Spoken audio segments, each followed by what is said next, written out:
Hello and welcome to episode 6 of our Delta Green game, Operation Bonebox. We're Wilderspace Gaming. We're playing the Delta Green campaign Iconoclasts, which is set in Mosul in 2016 at the height of its occupation by Islamic State or Daesh, whatever you wish to call them. I'm Andy, I'm the handler. We're actually short 2 players tonight who have unfortunate other real life commitments. We'll obviously kill their characters while they're away. As is tradition. No, maybe just that's a bit of a pain to introduce new characters. We'll just torture them slightly. Okay, but let me introduce the 4 players we do have tonight. So I'll start with Nick. Hey, I'm Nick. I play Agent Pink, our combat medic. B.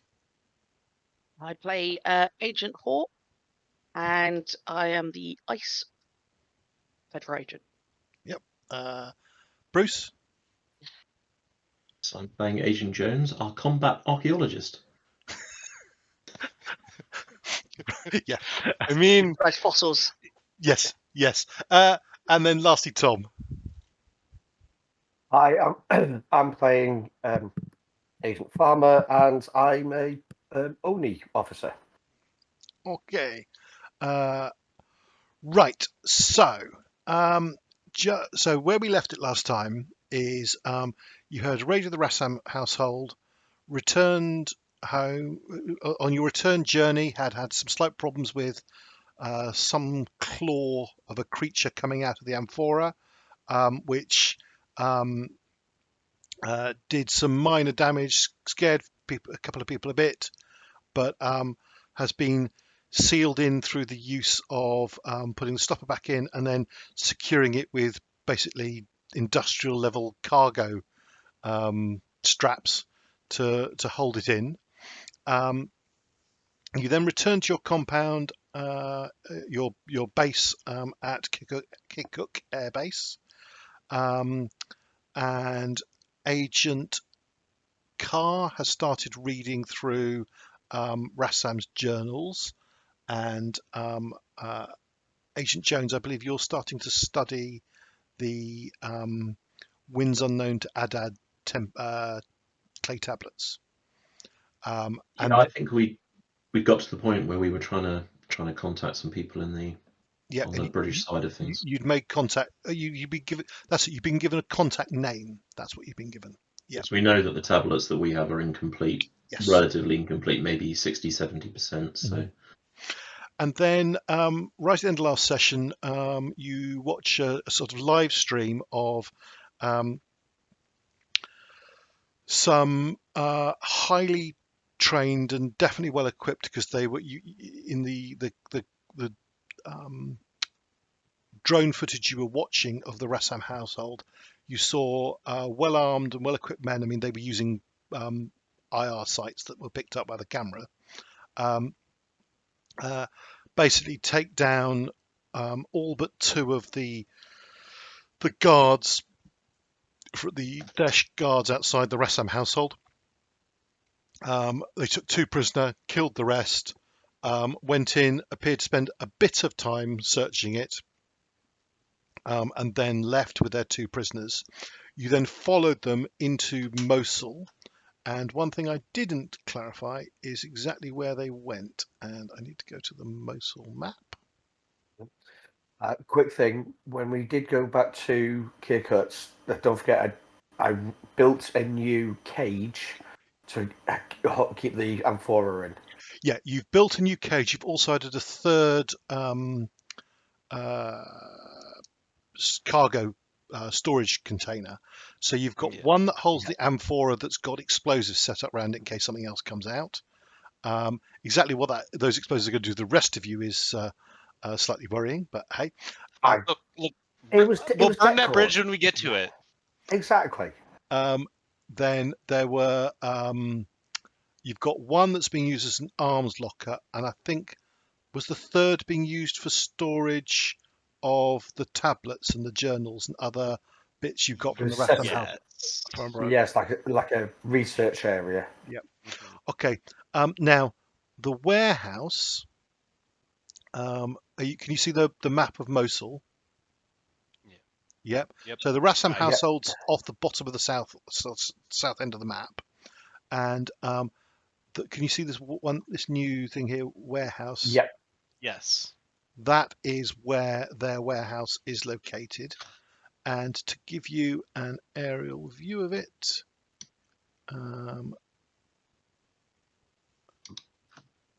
We followed them with a drone, didn't we? yeah, Yes, we did. as a little picture just popped up. It has indeed. And so that's quite a large warehouse. And from the road network, they basically looped round coming in from the east and then came down through this road where this is the road entrance and then looped round and into the warehouse. Okay. I mean, apart from morbid curiosity, why are we interested in the Russian train team and what they might have gained? I mean, I thought we'd strip that place relatively bare. I think more of it is why they were there. Who your competition is. Well, as far as we know, we're the only ones that should have been there in terms of supernatural goings on. And if they went straight for that bunker, and they did, that means that they also are aware of potentially of something supernatural, which is incredibly interesting. It's very unusual. Some sort of speculation there might be a Russian variant of Delta Green or some sort of older version of Delta Green might have been another option for them. Okay.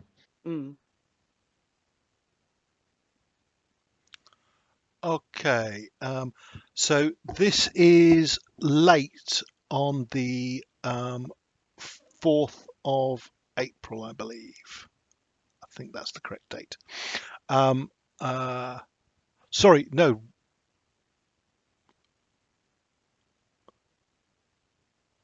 We might be in the 5th of April now. No. The 4th is correct. 4th is correct. Yeah. You went to the house. No, sorry. It's now early in the morning of the 4th of April, because that raid happened overnight, between Sunday the 3rd and Monday the 4th. Yeah. Okay. Sorry. Apologies for the confusion. Okay. So it's did anyone want to do anything once the drones follow them back, and that they don't get back till something like 2 in the morning? Did anyone want to do anything at that point, or did people just crashing out and sleeping? I think we were I think we go back to bed because most of us were asleep. Yeah, that was it. You got woken up. Yeah. Okay. So it's now the morning of Tuesday of Monday the 4th of April. What do you wish to do? Agent Khar is continuing to study the journals.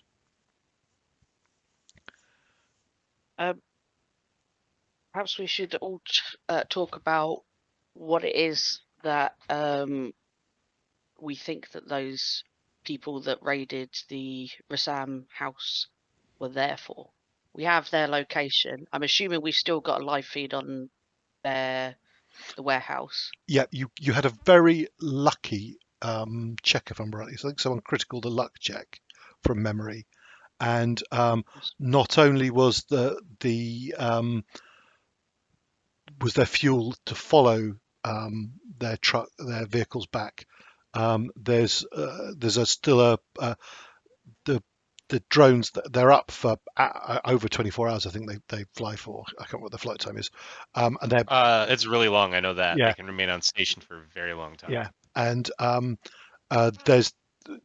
you've basically got set up at the present moment a continuous overwatch of one location. Yeah. Okay. So I'm assuming that Agent Jones is continuing to study the tablets, or did you want to start now trying to talk to people? Both. I think a lot of the communication with people will be waiting for them to call back or waiting for them to wake up. So while I'm waiting, I'm going to be studying those tablets. Okay. Either the journals or the tablets, I think, are going to hold the key to us gaining some crucial information on what we're dealing with and hopefully how to deal with it. I mean, I'm banking on the elder sign being useful, but I suspect there's some other stuff in there as well that I think we should know. So certainly, I'm definitely treating this as a priority and something that is going to make the difference. Okay. So early morning there's going to be no use for the UK. So I spend most of the morning, I suppose, actually studying the tablets. I think we've catalogued them. So now I think it is to start translating them and actually breaking them down and understanding them. Okay. And then when there might be a reasonable time to call somebody in the UK, maybe 2 p.m. Probably start thinking about calling them. Okay. I had also digitized everything as well. If you remember, Yes. like photographing, making digital copies of everything. Yeah. At some point, I'd like to get in touch back with Oni and see about if they have any intel on any Russian operations in the area. Right. Okay. So you want to? So okay. Bear in mind that that will be views of Russian operations that are not with the knowledge that Delta Green exists. Correct. Okay. Yeah, absolutely. Yeah, good. Get in touch back with Oni and finding out if they're aware of anything like that. Okay. Just to eliminate stuff. I'm not touching the Delta Green stuff. Okay. With them. Okay. But I'll do that after. I'll do that afterwards. Okay. So that's that. Right. With Agent Jones, there'll be some skill checks for you, but we'll come to that later. Actually, sorry, depending on your archaeology, you might not require a check, but we'll come. It's a protracted task, basically. Yeah, for sure. Hawk and Pink, do you wish to do anything? I'm gonna want to set up some sort of rotation on watching the warehouse feed with anyone who isn't directly, I don't know, tasked with the actual unraveling of the mystery bits. Certainly. Okay. Yep, certainly. Yep, okay. I think between us that we could still do stuff in between shifts of observing, like keeping watch. What else do you wish? What Yeah. else? Is there anything else that Agent Hawk wishes to do? I wanted to learn a little. Well, I think my question was probably like Hawk wanted to go to Agent Jones to ask if he had any knowledge or see if we could find out any more knowledge about the ruins of Nineveh. That is, she seems to think that that has a great deal of importance. That is the last time that any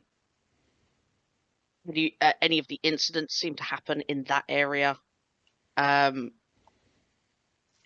Just on a not a meta idea, but more of a this thing has been covered for a long time, and it went to the ruins of something very, very old.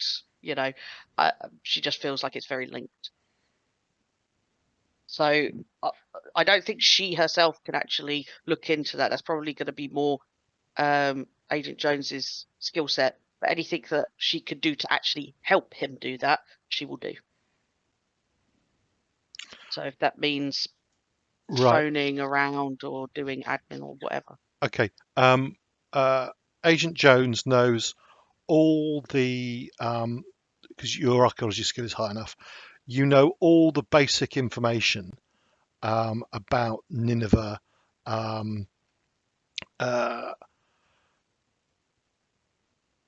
It was at one point the largest city in the world for about 50 years. It was sacked in the year 612 BC after a bitter civil war in Assyria.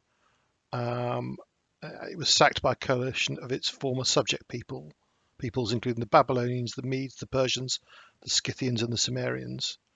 Cimmerians, not Sumerians, just before people start worrying.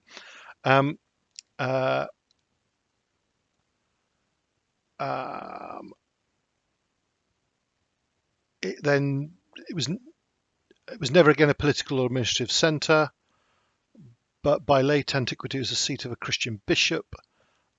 It declined relative to Mosul during the Middle Ages, and was mostly abandoned by the 13th century AD. So Mosul, the original heart of Mosul, historical Mosul city centre, is across the river from Nineveh, but now Mosul has grown and overgrown Nineveh. In more recent times, the recent news has been that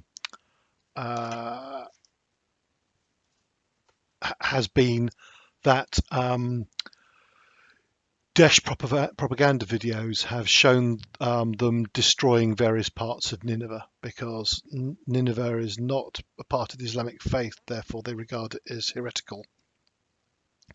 And it's one of the great signs of cultural vandalism by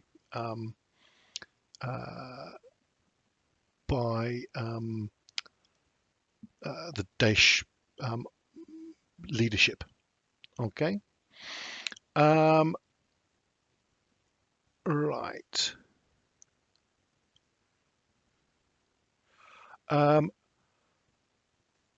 Tom, what is your now what skill would it be?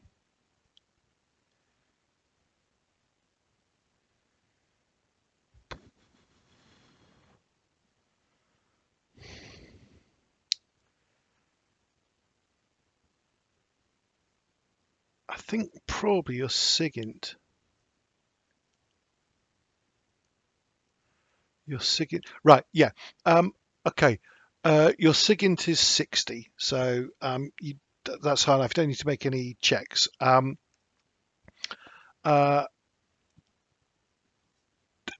somewhere sort of where you can have a private call, and therefore use your proper name and rank and so on. Yeah. You contact your some other members of the Office of Naval Intelligence and ask about Russian. Right? Are you talking about Russian operations in Mosul specifically, or Russian operations in the vicinity of in Daesh Islamic State territory? You're muted, by the way. Mosul. Mosul. Because otherwise it would just be too big an area and too many things to try and track. So I'm looking for Mosul. Right. They are unaware of any Russian operations active in Mosul at the present moment. Russian operations have tended to be outside of Daesh Islamic State territory, has tended to be in the territory of the Syrian regime, Assad's regime, and also with a few opposing Assad groups who are oppose Assad but are still aligned with the Russians. They tend to be providing military advisors who are training in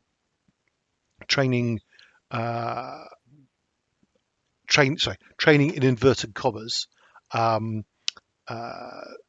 Syrian military forces, and then providing obviously various technical skills to sort of boost their capabilities. Okay. Tend to try and supply of the tutors. But generally, almost always in opposition to Daesh. Yeah. So any Russian forces that were in Mosul are either unknown or there aren't any. So the the Office of Naval Intelligence has not got any information on that at all. Okay. Can I ask them to see if there's any Russian traffic in that mention the Mosul area? Okay, that will. So not I know that would require a roll and stuff, but it's just to give them the heads up that I believe there are some Russian forces in the area, whether they're official or unofficial. If they hear anything, to track it and let me know. Okay, give me a SIGINT check, please. Flats. Yep. Okay. They will try, but it will take potentially a while for anything to come back. Yeah, absolutely fine. Kind of figured it would be that, but it's always worth eliminating. Okay.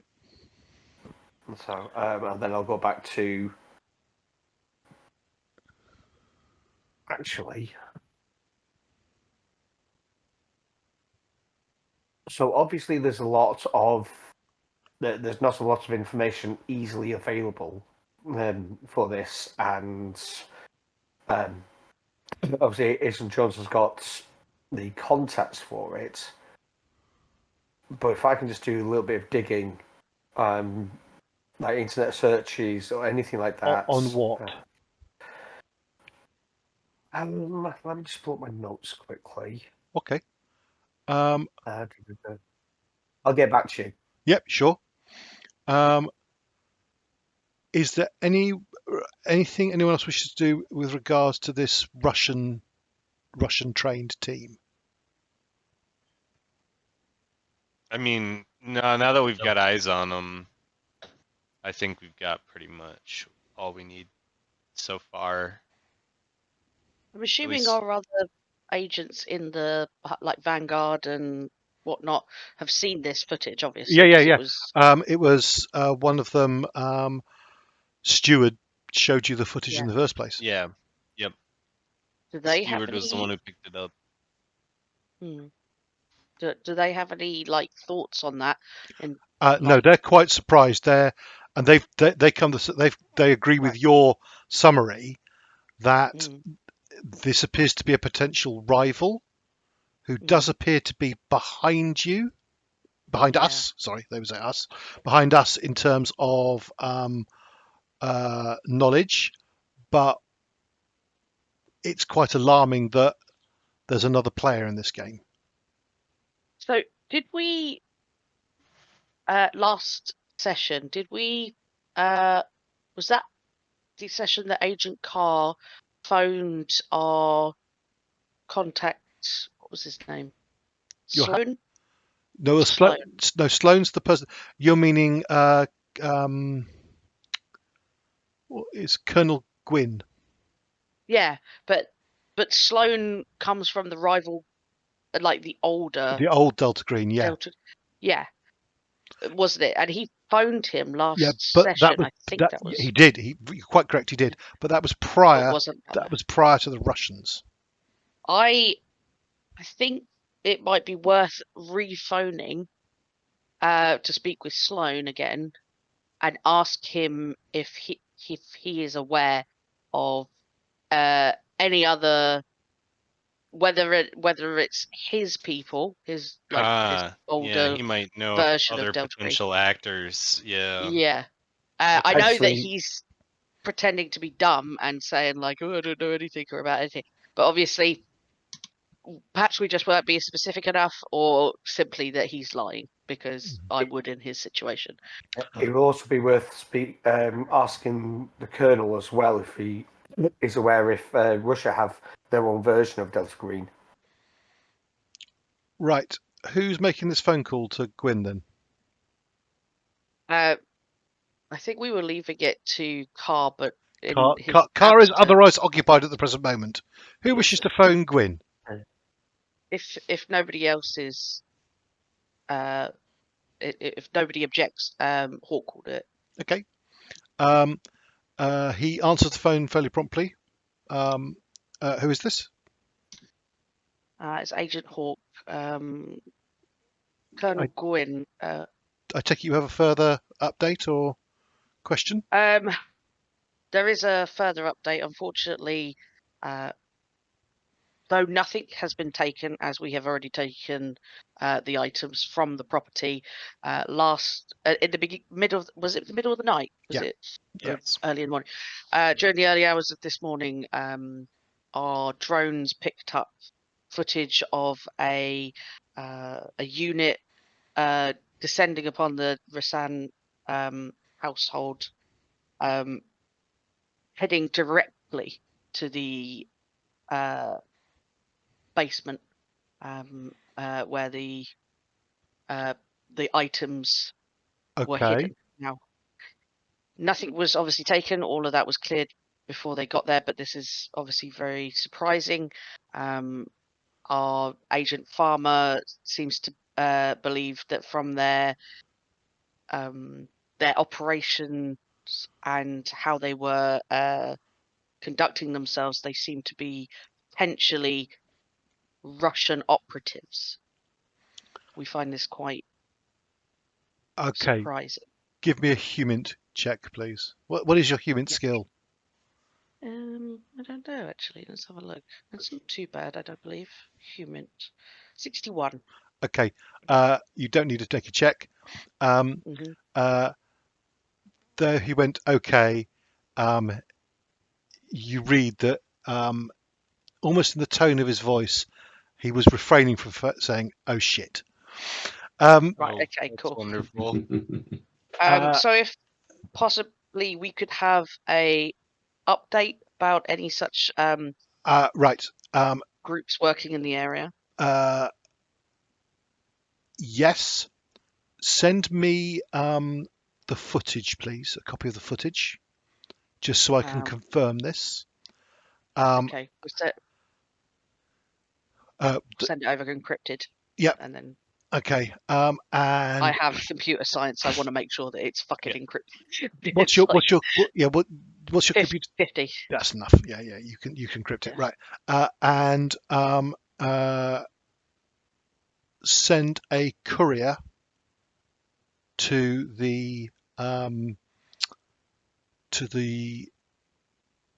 where I briefed you, or rather the airport there. I will meet the courier and give them a document.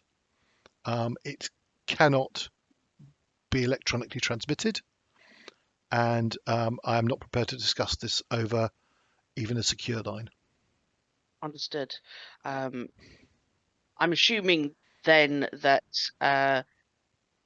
anything that I would need to ask you would be able to tell me, and this does not require a further conversation with Sloan. I believe our knowledge of the potential rival organization is greater than Sloan's personal knowledge, but I will consult with him first. Excellent. I will have that done immediately, and then just end the conversation there. Okay. Agent Sandman volunteers to be the courier. Perfect. Okay. So are we sending that that video footage that we got digitally? Yes. And then he's going to give us. Yeah. Perfect. I will do that then immediately. And then obviously Sandman will probably. I just to cut this short. You send the footage. Within 10-15 minutes, you get a message back from Gwyn, electronic message back from Gwyn saying, "I concur with Farmer's assessment. Send courier." Yep. Okay. And then I'm just going to relay that to everyone, making sure everybody knows. Yep. And Sandman basically changes into appropriate clothing, and then goes and uses the authority of your organization. Of your cover organization as a CIA team. Black bag team. Yeah. To organise getting a seat on the first flight to the airbase. It will take him probably a day to get there and a day to get back, even though the flight time is less than that, just because of the availability of flights. He can't requisition an entire plane. He can Right, yeah. ensure he's got a seat on one. Yeah. But there are fairly regular aircraft flying between the two. I've just had an idea. I'm going to run this by everybody first. So, going through the related incidents, there were 7 ISIL patrol members over several different patrols that have disappeared. But something that's standing out a bit more to me is the 4 sons of the families that were attacked. So there's just something sticking in my brain about this, the sons. In addition, there is one person in catatonic state in the local hospital. Now, obviously, we can't get access to the hospital easily, but they may have some online medical records. I don't know what their infrastructure is like in the minute in Mosul. But the 4 sons seem to be ticking something. Jones, can you check on the whole Winds of Adab and things like that to see if there is anything mentioned about families or significance of the eldest sons being taken, that sort of thing? Yep. I can have a look at I see what you mean. Not like a specific bloodlines, but eldest sons. Yeah, exactly. Okay. I don't think we'll find any information online about if these people know each other. But if we need to, depending on what records I can find online, do you think it's worth actually getting the actual record, the actual paper records from the hospital about the one that is catatonic, or at least monitoring to find out if he wakes up, etc.? Yeah, I think definitely getting notified, but it's going to be quite a journey for us to go and speak with them in person. Yeah, I mean, I know Khar's got contacts in the area, so maybe that's what he's digging into at the minute. Yep. Are they not in a hospital that is in Mosul? Yes, they're in Mosul Hospital, I believe. Yeah. So it's going to. Yeah. Okay. Obviously, there's a curfew going over. So it's the Ramal family was the 2 sons could not be found from there. The Halim family, 1 son was missing. Yeah. And the Nasser family, the eldest son The was eldest missing. son was missing. Yeah, so those 3 names, those 3 family names. Okay. Yeah, we could start a check for those family names and see if there's anything significant to do with because none of the none of the patrol members were named, because we've got 3 of them in Al-Kanza Hospital as well. That's a good idea. Then perhaps, I mean, alternatively, we go to the hospital. Like you said, it's a bit far away, but there's always ways to. So, sorry, say again. We've got 5 patrol members in Al-Kanza Hospital, plus, and one of them is the catatonic. But yeah, those 3 families: the Ramal, the Halim, and the Nasser family. Nasser, yeah. Nasser family, yeah. just so you're aware, there's a hospital marked on the map, Yeah. Mosul General Hospital. It's not that hospital. There is more than one hospital in Ah. Mosul. Just so you're aware, I've just been looking it up.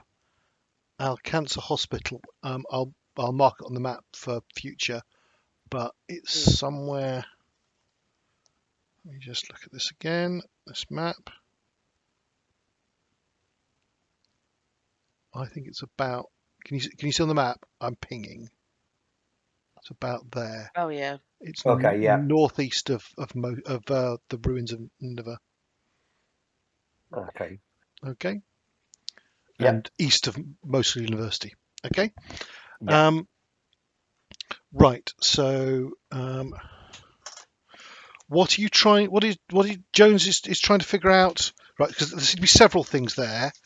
One is Jones trying to figure out if there's anything connected to particular desires for eldest born and bloodlines and so on.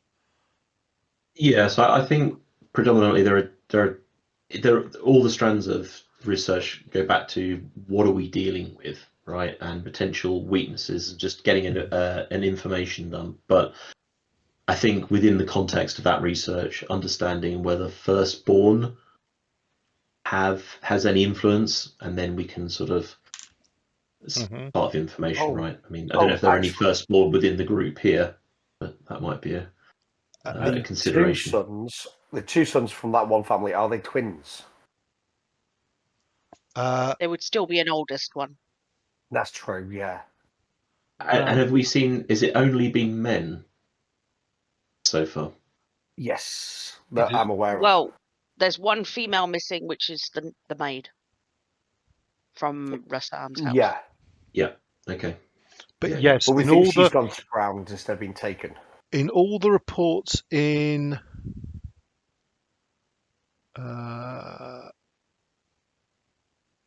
has it gone? God, so many documents here.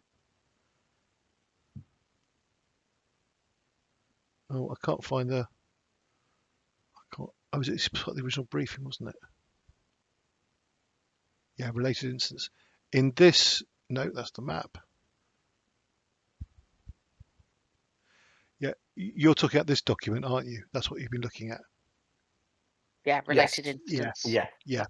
So all the mentions here, the missing ones are male. Yes, correct.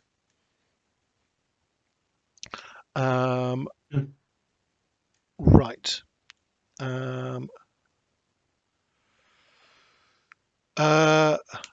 So yeah. Anyway, the idea is to look through the tablets for any references to anything that we've seen so far. So the shards of obsidian, that type of thing. Any of the name matches might be worthwhile.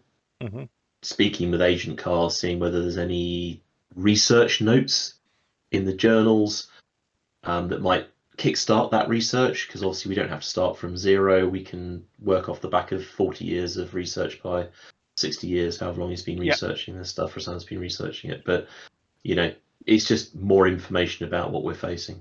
Yep, certainly. Okay, and then you were also asking about the family names. Is that in relation to what was that? What was that relation? That wasn't really in relation to the research that Jones is doing. Is that in relation to something else you want to do? Actually, or was that just points of interest? The points of interest, but also are they? It may be worth me actually doing like some sort of genealogical background checks. Of those three families. So see if they go back, if there's any people of notes, that sort of thing. Okay, that will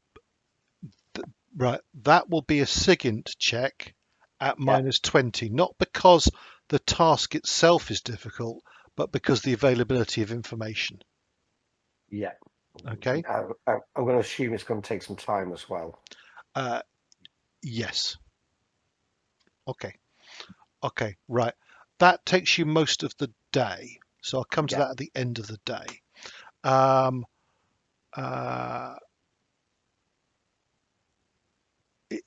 Shall I cut? Right. Is there anything else, or do we want to now Agent Jones talking to the researcher. You were given the introductions to an Emmeline Hale.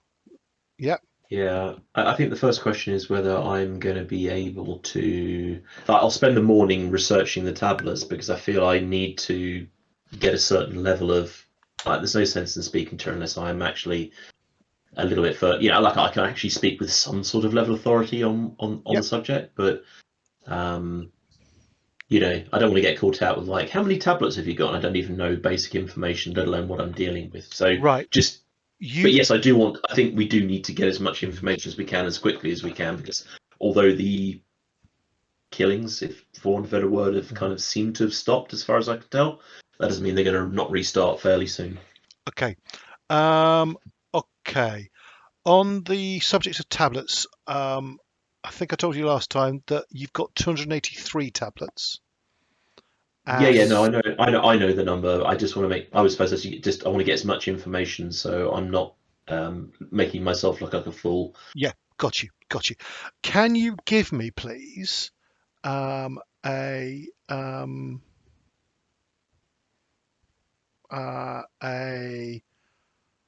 what's your archaeology skill? 74 now, as I failed one the others. Can you give me an archaeology check at -20? This is just sort of the first step of a protracted task. You will eventually get all the information from here. It's more how quickly you're getting it. Okay. Okay. Right.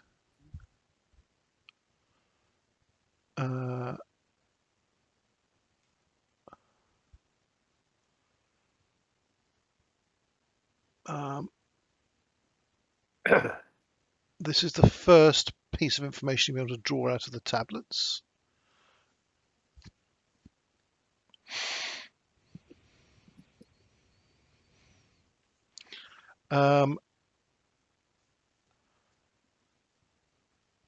Additionally, there is nothing specific about eldest sons. There is definitely a desire to build. There was a cult.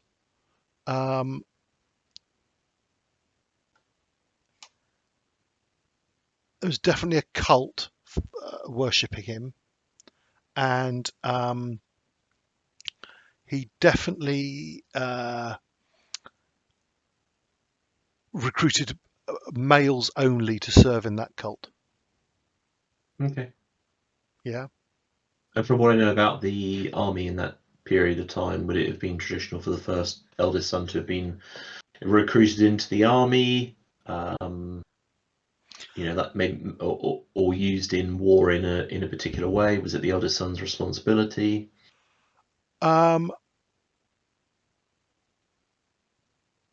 Indirect links, I suppose, to that.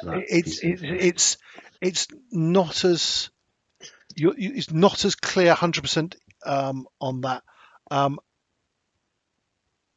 because there's a lot of expectation that boys would follow their father's profession. Yeah. And so sometimes it would actually be the reverse. It would be younger sons that would be given the freedom to go and do something like join the army, whereas elder sons would be expected to join the family business. This is particularly in sort of more mercantile trade people, but also farmers, and you've got a lot of young children. Well, the eldest ones end up helping and growing up a bit early, and the younger ones get more freedom to do things like that. Yeah. If you regard freedom as joining the army, but also rarely did it was a rare thing for a a civilization in this time to have an actual standing army. That was quite rare. Yeah. Okay. It might just be the fact that the people gone missing are young, like fit and able, and male, rather than them just being like an eldest son situation. Yeah, I think so. I think you're probably right. Agent Juliet is periodically sifting through various intel reports and so on, and accessing CIA files, and she brings to your notice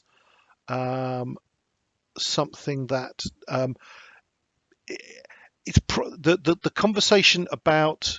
I'm assuming, Agent Farmer, you've talked about potentials for Russian teams operating, and she's actually pulled this report. Has it just popped up? Yep. Yeah.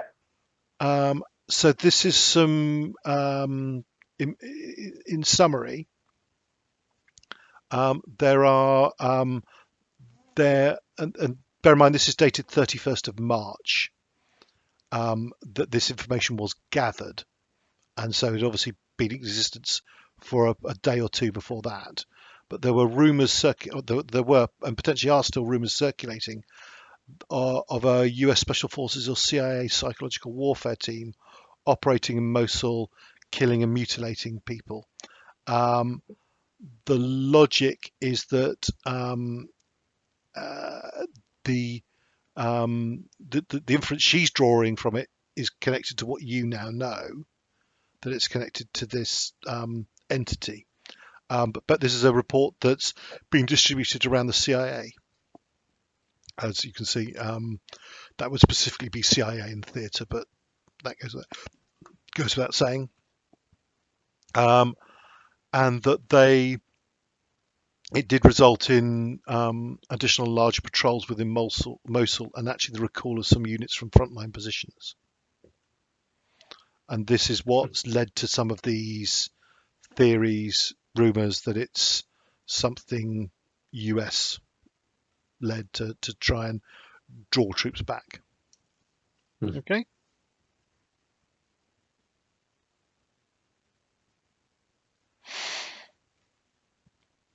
Okay. Anything else from the tablets in the morning? Not so far. I mean, you've still got a lot of going through and piecing together and stuff like that. Yep. If you're going to go fishing, might as well keep asking. Now, you were given... I'm trying to remember, were you given a phone number or an email address for Emmeline Hale? I was definitely given an email address. Email. Yeah. And he was going to set me up with a call and introduction. So he'd give me the email, and then I asked him to kind of work on a call. That was it. Okay. Okay. So at about what is the time difference between Iraq and London? Are you looking that up now? I am looking it up. Yeah. Do you know it? No. So I was going to do it, but 3? if you're doing it, is it only 3 hours? Yeah, Baghdad's 3. Yeah. I mean, B, you did go and produce this lovely map. Yeah. So I'm a nerd. Get it. No, it's good. It's all it's all what's it? Investment in the game. 2 p.m. sounded about right, actually. Sort of 2 p.m. would be kind of 10, 11. It would allow somebody to get up, especially older people so get up, do their thing. And it's 4 hours, 4 hour difference. Or is that that's GMT? It'll be +3 on UTC, but it could be BST. No. It's 3. It's 3. It's 3. Right. Okay. So, At about 10 o'clock British time, so 1 p.m. Iraqi time, you receive an email from your friend saying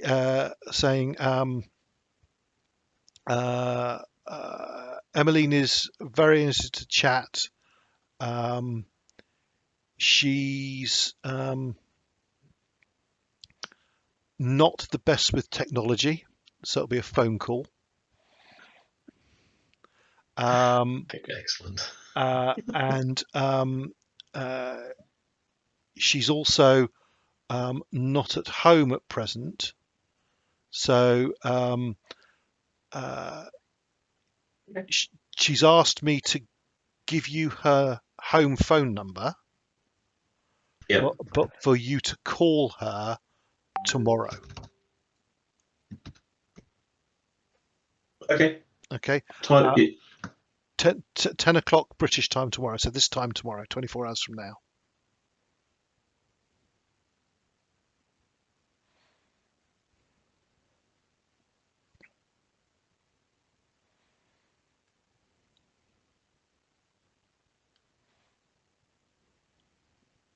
Okay. Yeah. So I suppose what I'll do then is carry on doing what I'm going to do, but then in the evening I'll probably write her. Do I want to do it in the evening? No, I'll probably sort of late afternoon. I'll write an email just summarising who I am, my sort of bona fides, what I'm doing as much as I can. You know, whether I need to create a cover story or whatever, but to say this is what I've got and this is what I would like to talk about, just to kind of give her something to kind of prepare for. And you're doing that in your real name?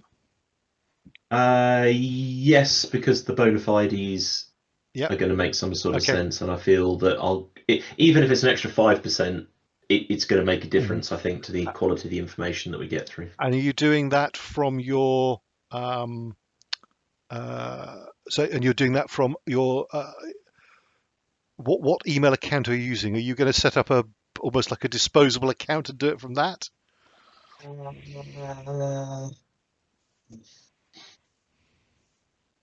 So what's the deal here? I mean, I've said, you know, people don't want to use their real names and their sort of real email addresses and all the rest of it. But what's the implied risk or issue? That something will come back and bite you.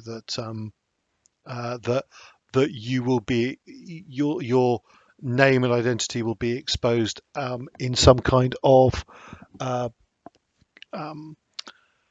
criminal case. Should something like that occur that would prompt a criminal case. Yeah, because sometimes Delta Green agents have to go beyond the rule of law. So, I mean, if you want to, there's nothing wrong with you doing it. It's just your decision. I think in this particular case, the risk is probably worth it. I think I'll have to be relatively cautious about what I say. So I think I'll try and play down any sort of specifics and just say, in terms of the bigger picture, just focus on I'm in front of some tablets. I've got this. It's not my area of expertise, you know, etc., etc. We're missing some tablets. We know that, you know, she's been involved. I'm doing research, you know. I don't think there's a need to be specific about the fact that I'm out there or whatever the case may be. Okay. So that's what you're saying in the email. Yes. Yeah. Okay. Yeah. I just want to give her a bit of, you know, I don't want to get into the conversation and then sort of have her kind of say, yeah, let me get back to you. Okay. Right. Okay.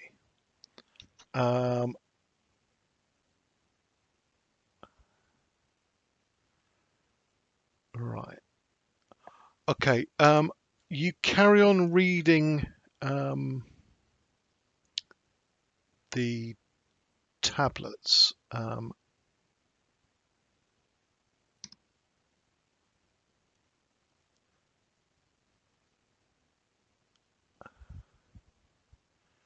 and the rest of that day get some further information.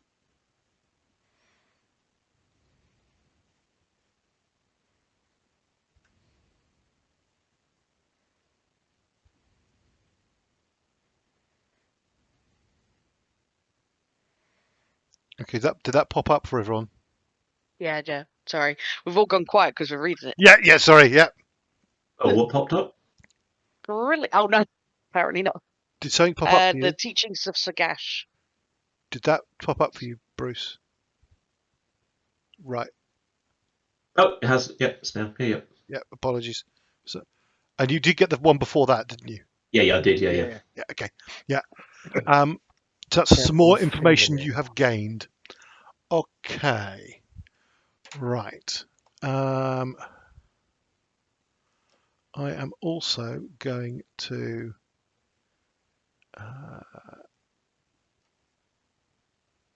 NPC Agent Khar, and he is going to make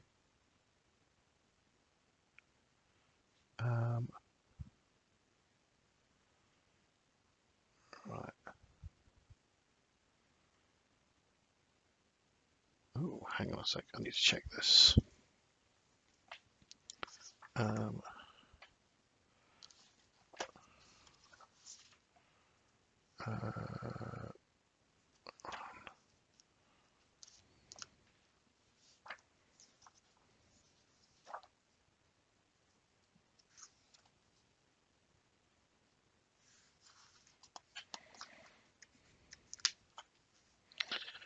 Right.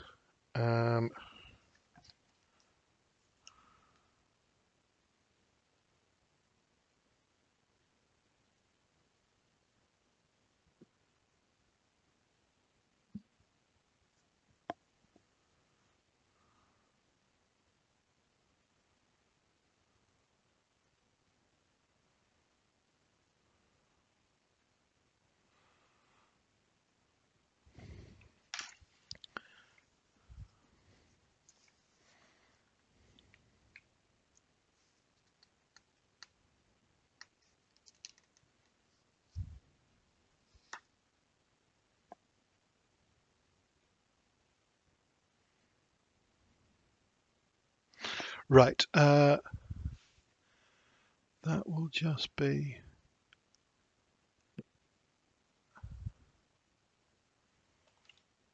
Oh God. Right. Did you see the dice roll that just popped up? Nice. Critical success. Right. So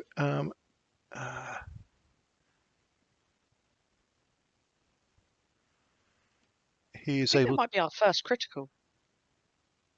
Not sure. No, it's not not No? our first critical. No, because I think I crit successed on a search check like way at the beginning. Did something pop up? Faith Yep. and faith. Yeah. Yep. Okay. So that's the first piece of information that he's able to get, and then Oh. a second. Uh-huh. OSS spy. Delta Green ally.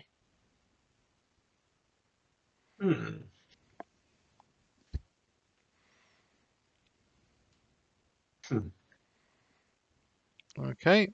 And then third, because of the critical. And then Scholar US asset. Nest flashes and chin.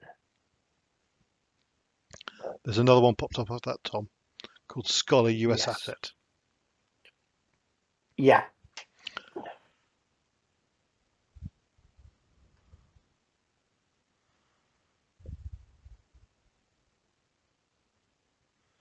So his last contact with Delta Green until he reached out was 1969. Okay. Right.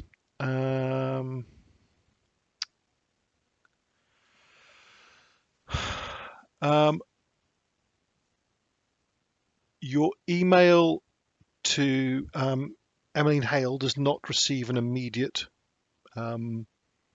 response. I'm not even expecting a response. No. I might even end it as kind of like, hope, I will speak, hope to speak to you tomorrow, something along those lines.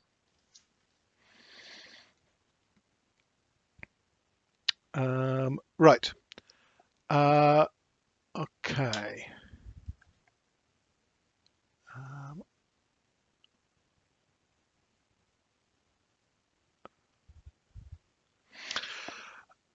Right. So let's move on then. So that's finished Monday the 4th. So is anything else you want to do that on Monday the 4th? Do we have time to do anything else? Tell me what you'd like to do, and I'll tell you if you've got time to do it.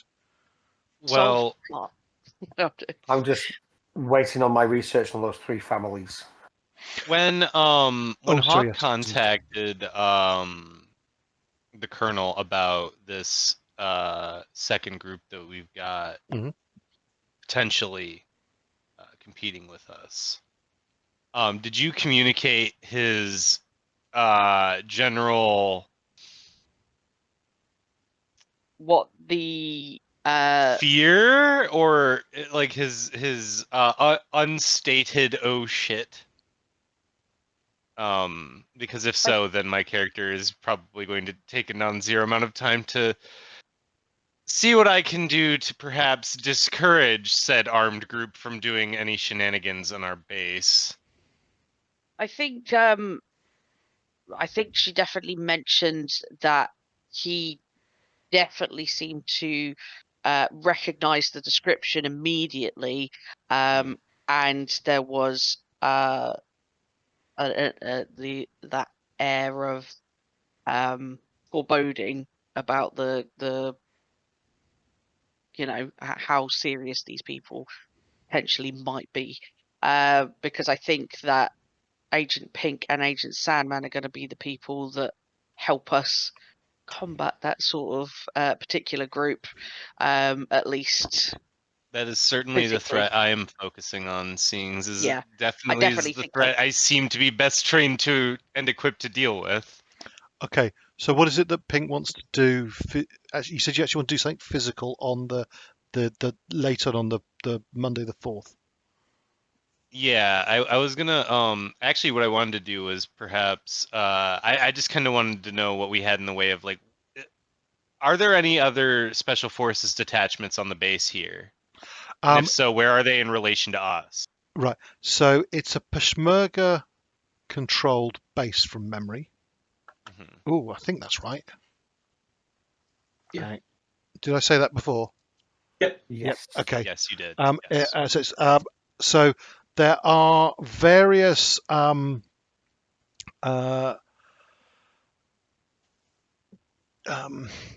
there's lots of Peshmerga troops. There are various US military advisors and support. There actually there's clearly some special ops teams operating. Probably some Green Berets. There's actually something far more mundane than that. There's some units of someone from US Army artillery. There's actually there's artillery set up, and actually a lot of that is starting to move out because it sort of is rolling on behind the various Peshmerga troops and Iraqi army troops advancing to then provide artillery support, sort of in support of them. So there are. I mean, we're talking. There's actually this is a very. You probably have to go for a physical wander round. Give me a search check. Okay. Any modifiers? Nope. Okay. Failure. Well, You can tick your search though. Yep. Right. There are a couple of closed off compounds, the sort of things that you would expect to be US Special Forces. There are a number of helicopters operating from here. And there's ground crews for them and security for those ground crews. Wherever the drones are operating from, it doesn't appear to be here. Yeah. Okay. Makes sense. Those can be operated from very. Yeah. So wherever they're being operated from, it's probably more secure than here. Probably. They have the range to potentially be coming from Turkey. There are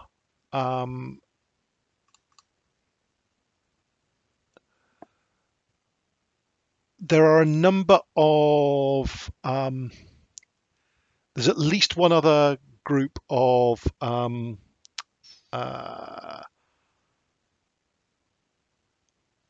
independent contractors. Okay. Whether they are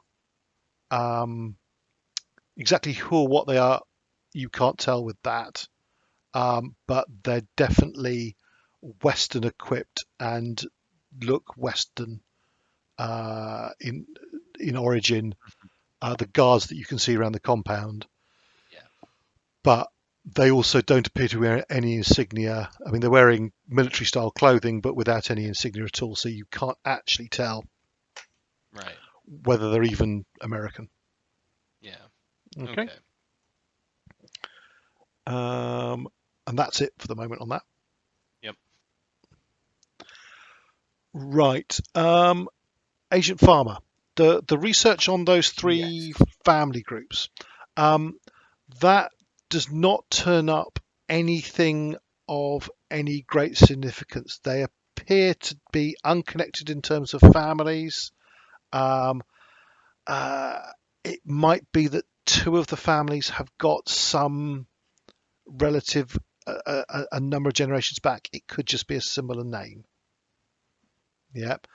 The records you have are really quite accessing records is quite difficult because you're relying on incomplete electronic records which only go back a couple of generations and are incomplete. You don't have access to any actual hard copies, obviously. They wouldn't be here. And the hard copies for these families would actually be held in Mosul. So if they exist anymore, and ISLA's Daesh has tended to keep that kind of information rather than destroy it because it's quite useful for tracking down people and ascertaining whether they are guilty of certain crimes. But yeah, you can't find any obvious link between those three families. Okay. No problem. And there's nothing in. There's no like historical incidences that are linked to those names. So like I don't know, like a hero of an area, or like a revolutionary a few hundred years back, or anything like that. No, not that you've managed to work out in your research so far. No. Okay. No worries. Right. Anyone do anything else that night? Okay. No. So the night passes uneventfully, and it's now Tuesday, the 5th of April.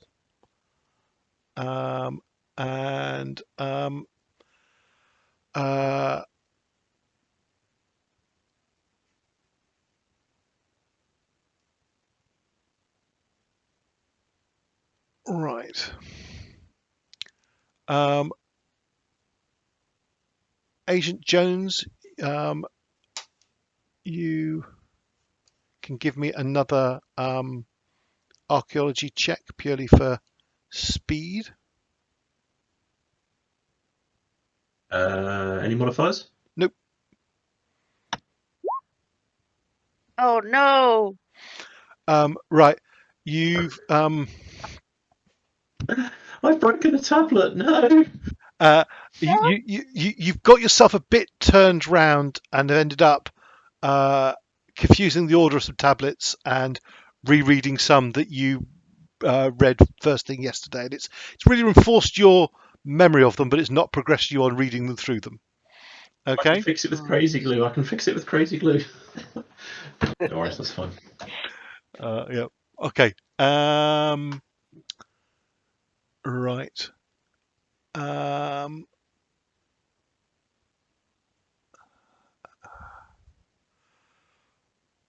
Okay.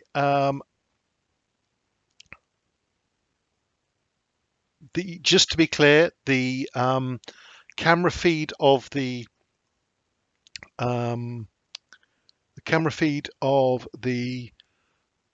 amphora has not shown any movement. Excuse me, any movement of the stopper, and the drones are continuing to observe the warehouse. Has there been any activity at the warehouse? People going in, out? There are occasionally people going in and out, yes. And they go out looking far more local. So armed, but armed with much more basic looking AKs, looking far less high tech, and carrying bags, empty bags, and they come back with clearly what is food of some kind. So they have gone out and you can tell that because they're the bags are relatively full, and they're carrying sort of large plastic bottles of water. You assume must be water. Okay. Right. Has Sandman returned with that document? No, there is a message waiting for you all from Sandman saying have obtained document, will be back later this evening. Very interesting. In fact, I think I'll go as far as say VV interesting. He writes. Okay. Right. At about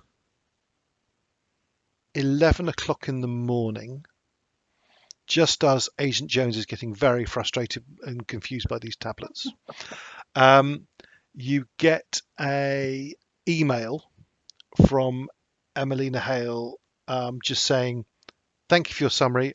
I'm very interested to chat further." And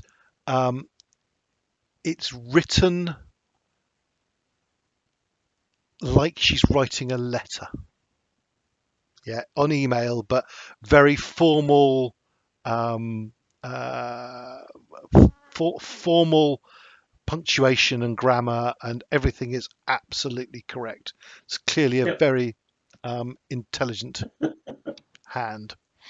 Yeah, it makes sense. Okay. Anyone got anything else they want to be doing prior to Agent Jones having his phone call? So, At 1 o'clock. Medical records. Oh. Medical records. Medical records. Of what? The people in the hospital, I'm The assuming. people at Alcancer Hospital. Right. That's not going to be available electronically. Okay. That would be, that would be a bureaucracy role, and that would be, which I do have, and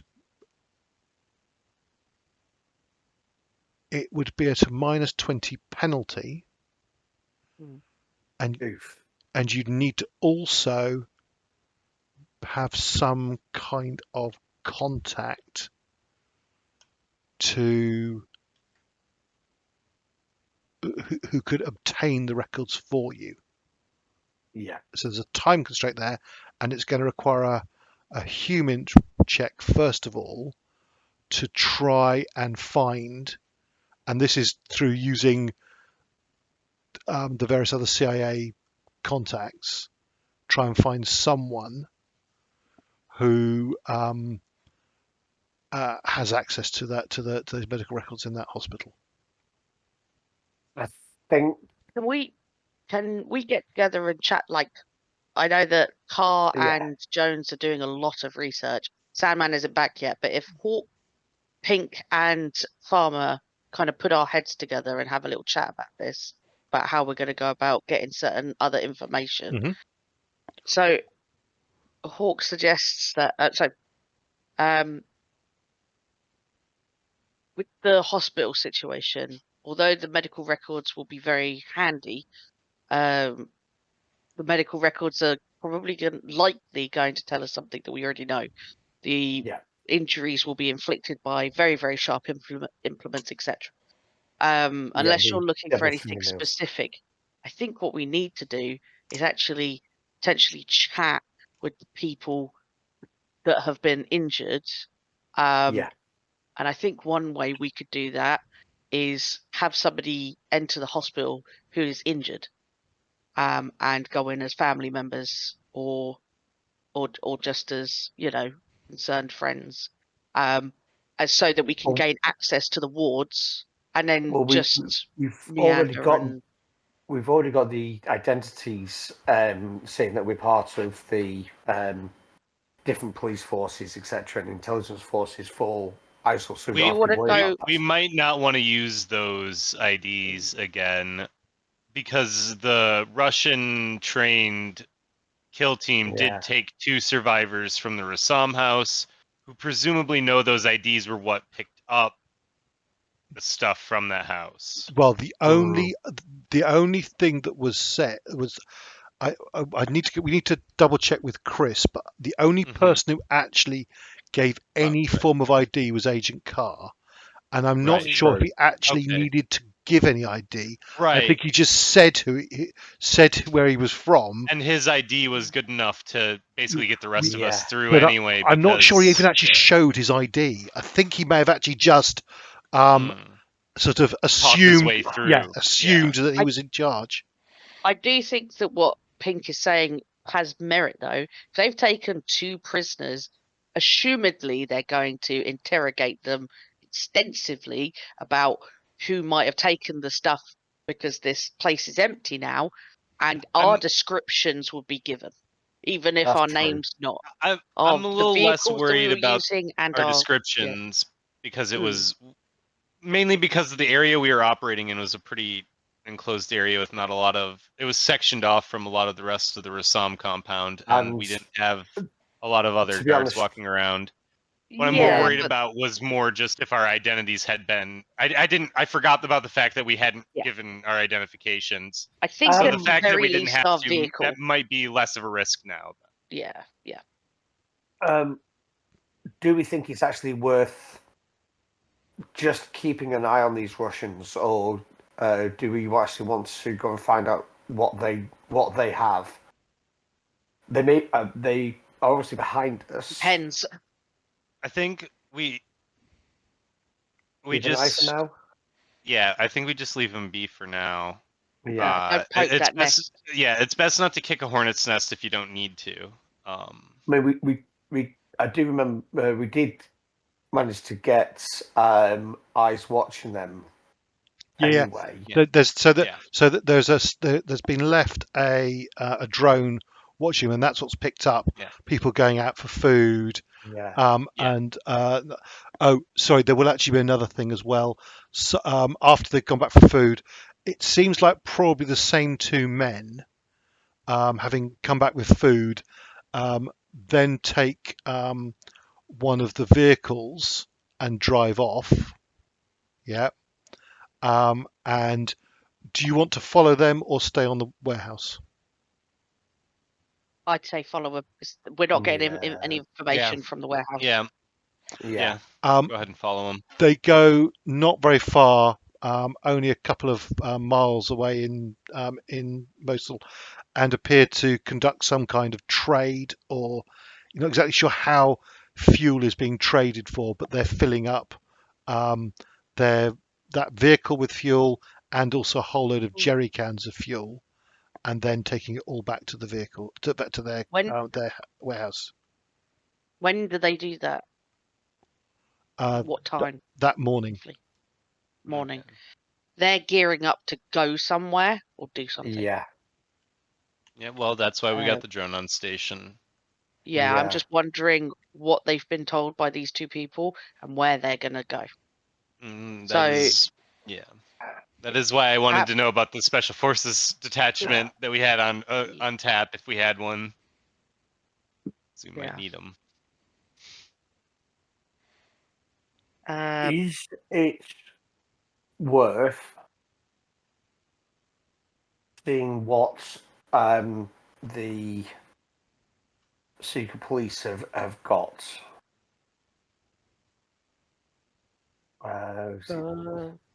What do you mean by secret police? Do you Sorry, remember hang on a second. There's various. Yeah. If you look at if you look at I don't know if you've zoomed in. So are you actually on this? Oh no, sorry. I'm going to move you back to the landing page. Yep. Yeah.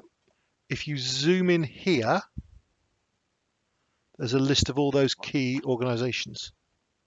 Could you ping that again? Sorry. Yeah. The bottom left-hand corner. Aha, there we are.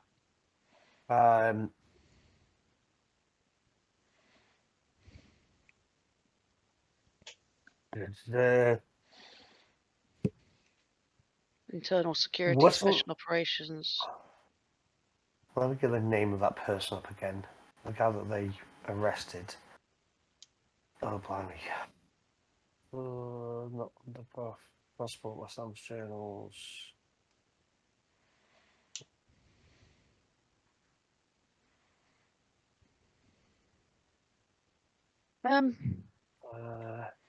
You want to use our identities to actually infiltrate one of those organizations as a legitimate member to find out information about this other group. It was Ahmed El-Jabiri was the head of the counterintelligence. Mm-hmm. But it was Daoud El-Said from Al-Hisba. He was the one who was actually arrested the day after the incident and then released several hours later. Yeah. Our covers will probably not stand up to too much scrutiny from the other side, especially the actual organizers and leaders of that organization. Yeah. Can we bring in is it Juliet? She's the one that does our stuff, isn't it? Juliet's around. Right. Juliet actually says something has come up, and I've just been typing something up for you. Let me. And she. It's now 12:39, by the way, because it's dates and times. And that's the maid. So she's got a report. She's been trying to trace down that name, Shafa Hassoun, with the ID that you recovered. And well, you can read this. So she appears to have arrived at the Baji refugee camp, which is 175 kilometers south of Mosul. So she's traveled quite a distance in not a vast amount of time. She appeared to be someone in shock.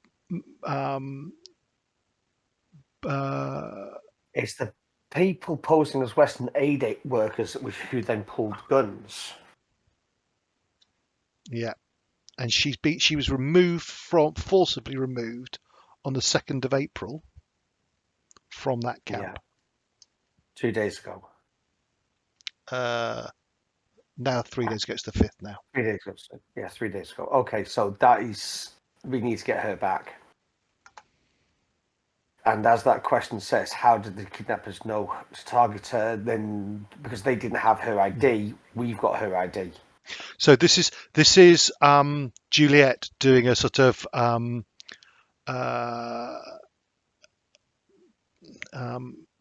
intelligence analyst job with her conclusions, insights, and then questions that she's. I mean, if you've got other questions raised, by all means, do raise them. But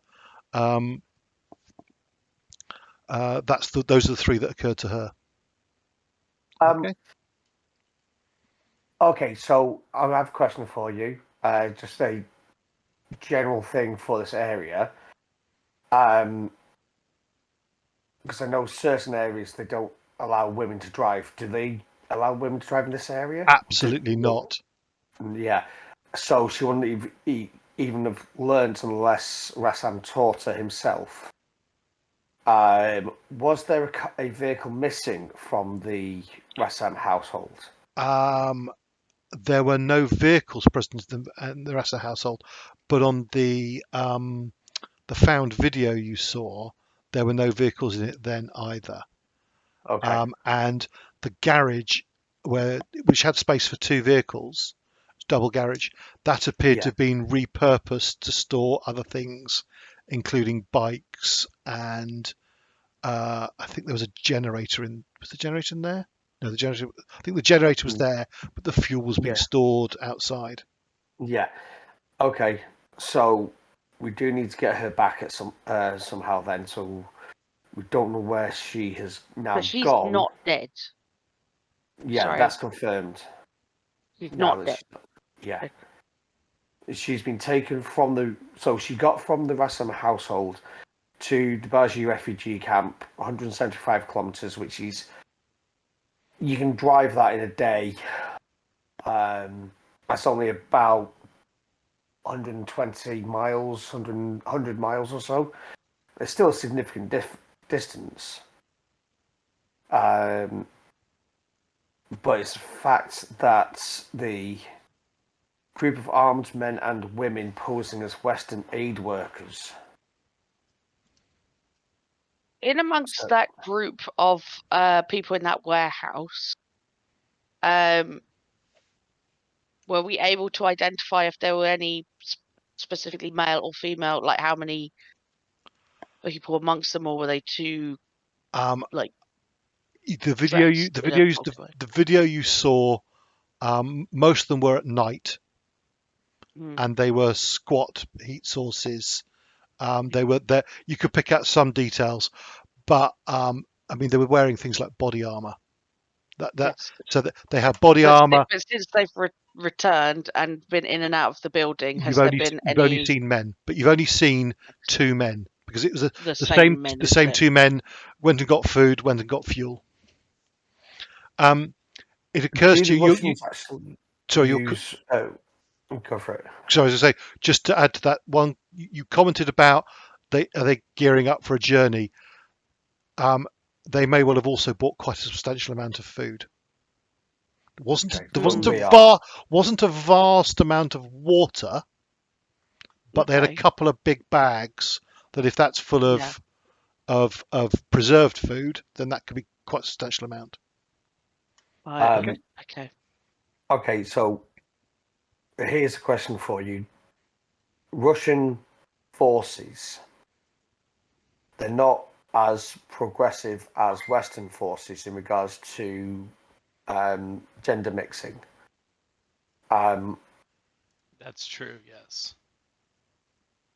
So Spec Ops wouldn't have any our Spec Ops doesn't even have any female operatives. We have we've had a couple experimental groups of female special forces, and we've had a few that we've had a couple women who have made it through selection recently, like relatively recently. Yes. Who've passed selection to get into a couple of our tier 1 special forces units, but it's certainly incredibly rare, even in more progressive militaries. But what you find in countries like Afghanistan and Iraq, where there are where there are Muslim populations who have very distinct gender splits in communication, a lot of, certainly British, and I believe American do the same, special forces units, they get people attached to them who are women. And so quite often, I don't know with the US, but with Britain, it's quite often military police and medical people. Yeah. Here's a question. Okay, obviously we've got the option of military police and military medical people. We know that the Russian trains, but is it a Hollywoodism about the Russian mafias and stuff having the women who are actually got rank in the Russian mafia? Is that a thing, or is that a Hollywoodism? How much do you know about organised crime? What's your give me a criminology check, unless you've got any knowledge. Can I help? Okay, so I've got base of criminology, but you've got the internet. I'll give you a +20 to it. Okay, I'm going to try and argue something here. Okay. Right. So obviously, black market things would be something that intelligence operations would be interested in. Yeah. Yeah. Moving weapons and that sort of thing. Could I use my SIGINT for that?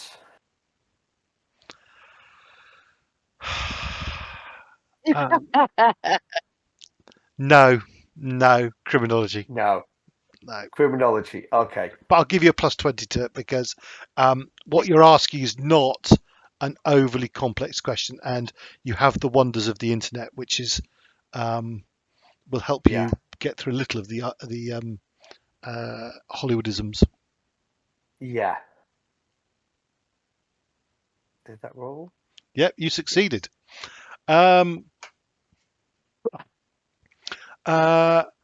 It is very rare for a woman to have any form of seniority in a Bratva, which is the proper name of the Russian mafia. Yeah. They're very, very what's the problem? Macho. What's the? Oh my God! What's the? They're very male focused. I've forgotten the proper word. Yeah. My brain's gone then. They're very, very male focused. A lot of toxic masculinity. No respect for women, and there's a lot.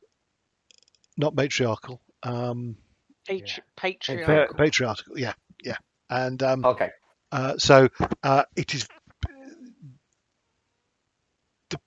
the presence of. I mean, if you read the report, it was a mixed group. Are men and women plural. Yeah.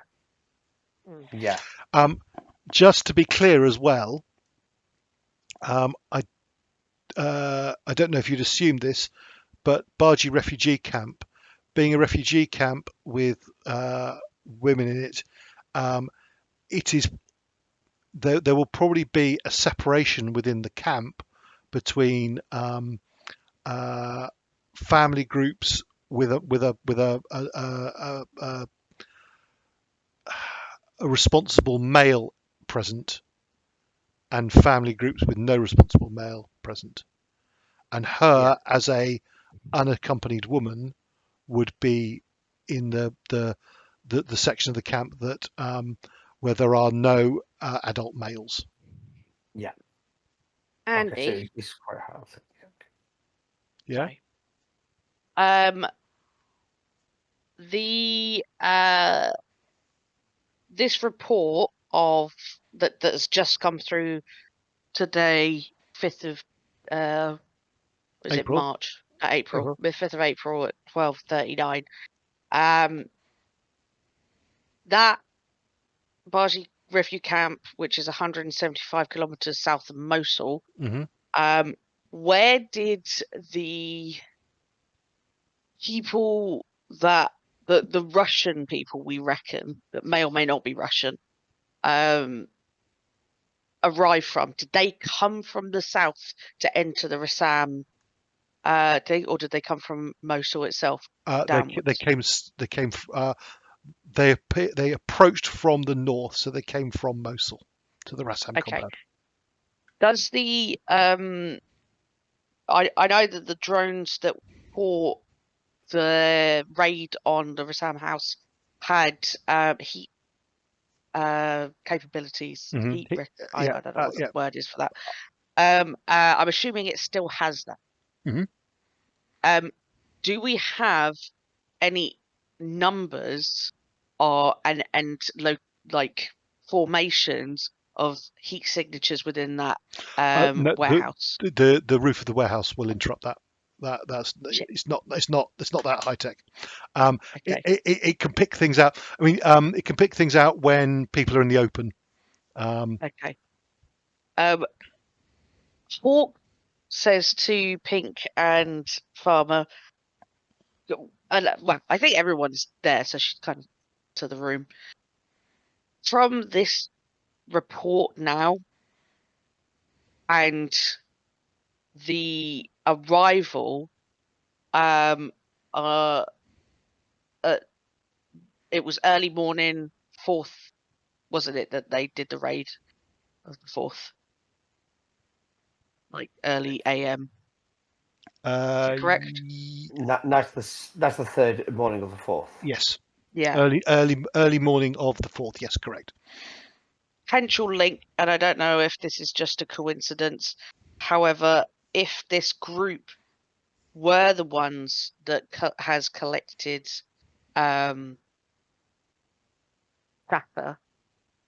then perhaps she was the one who has told them about the things and the location of maybe her speaking about random things. Her PTSD talk is what has alerted these people, this group, to what has happened at the Rassam household. That's how they know about it, I think. They're probably getting the same reports we're getting, that random people are disappearing and such. She starts spouting her mouth off about probably some wild things she's seen, and they've collected her under the guise of these aid workers and then taken her back to a warehouse in Mosul, or that's when they got the warehouse potentially, and then interrogated her. They probably still have her if she's still alive, I think. Obviously this is all speculation, but I'm trying to think of ways about how they possibly could know. I think it might be her. I think they have her. If that's right, is there a way to find out who is currently renting that building without drawing any attention to ourselves or physically going there? You'd have to go there because that's Mosul it's the middle of a war zone, and it's enemy controlled territory. They're not sharing any records like that, even if they're keeping them. Yeah, I thought so, but it's worth an ask. All you could do is potentially try and find out what it was originally a warehouse for. True. Yeah, I think they. Yeah. It's so you think it's better to go to that warehouse than to go to the refugees camp? Yeah, I don't think she's at the refugee camp. I think that'll be a wasted trip. Oh yeah. I don't know if there's any way to actually contact the refugee camp at all. Yes, find out. I mean, how did we? There are aid workers. There are aid workers present at the Baji camp who supplied information about this. So you could, under some investigation guise, contact them. do it.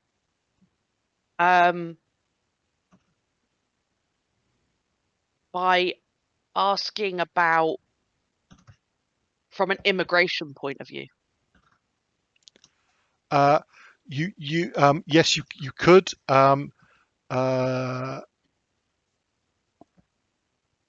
Can I say that somebody has, if they've stolen her, if my feeling is correct, that they've taken her, they kidnapped her, can I claim that using my own credentials, that this group have been seen trying to transport her out of the country? And I wanted to know if there's any further information, whether or not this is the person that we think it is, whether they have her still or not, etc. Yeah. Can I do that? So first of all, what you'd need to do is you'd need to set up, first of all, you'd need to get in contact with someone who might know the answer. So first of all, you're going to have to make me, I think it will,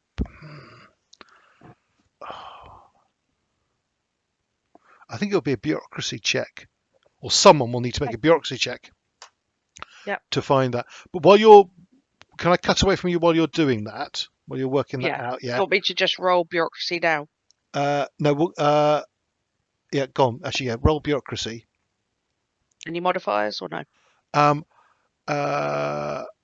Agent Juliet can assist you on this because she gives you a plus 20. Nice. I needed that. Yep. 1 over. Right. We will come back to that at some point. Right. Before that, however, there's a phone call from Agent Jones. Sorry, 11 over. 1 over. For Agent Jones. From Agent Jones. No, you were instructed to call her, and you were given a number. Yeah. All right. I will call her then. So it's a long time since you've rung a phone that rings with an actual bell. And this you've encountered this kind of accent before with your background, but a very well-to-do English lady answers with something that used to be vogue, the way to answer the phone, probably 30 or 40 years ago. She answers 421. Wow. Wow. Yes, indeed. Hello. Am I speaking to? I'm trying to get Emily Hale. Oh, Doctor. Emmeline. Emmeline Hale. Yes, you are. Is this right? I've got your handout here somewhere. I can't remember what your character's real name, but she says your real name because you're using a real name. Have you gone somewhere so you can have this conversation privately? You're sat on your bed having this conversation, I suspect. Very probably, or in a container somewhere. Who knows? Yep. Can we hear what he says? If you want to listen in, you can. Yes, you can try. It'll be an alertness check. But we'll come to that one later. Yeah. Carry on. And so she says, "What is your character's proper name? I've forgotten. I've got a handout some." Yeah, she says your character's proper name. Yeah. We'll find out the proper name if somebody passes their alertness check. Yeah. Okay. Fair enough. Thank you for your call. I was most intrigued by your introduction and then email. How may I help you? Very much for taking the time to speak with me. I've been given on good authority that you're an expert on ancient Akkadian history and tablets. Specifically, what were the specific name of this one? Winds unknown to Adad. Winds unknown to Adad. You're very generous. Yes, I am somewhat of an expert. Yes, I have spent many a year researching them and a few other similar items. But yes. I would have thought that preeminent would be a better description. Oh, thank you. That's very generous of you. Give me a humint check. Funny man. At -20. There's no point then. I'm -9 at that point. Okay. Oh no. If you roll a 0-1, it's a success. So you can actually. No, we don't need to. I'm not going to muller you for a fumble. Right.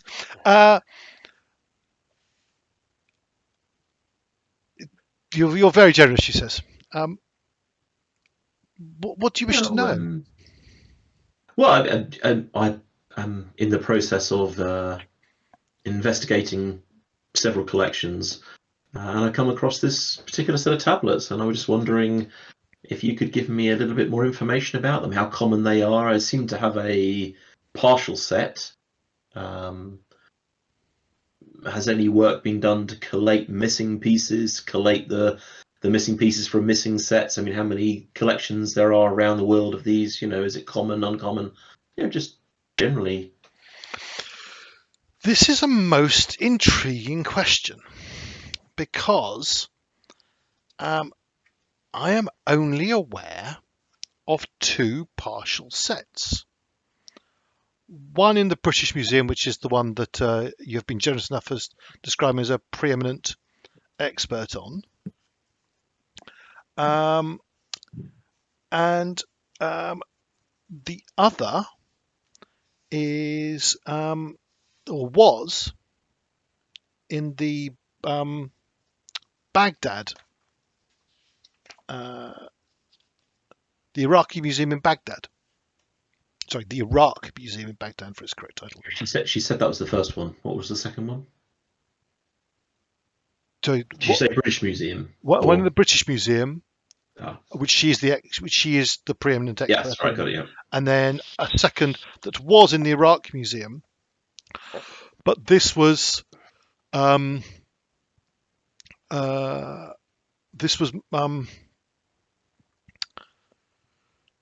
that museum was sacked, the tablets were scattered, and there has been work regathering those together. But the way you've just described it, it sounds like you have come across a third set. Is that correct? Well, I don't know. What is the source of your set? This? Well, yes, that's an interesting question.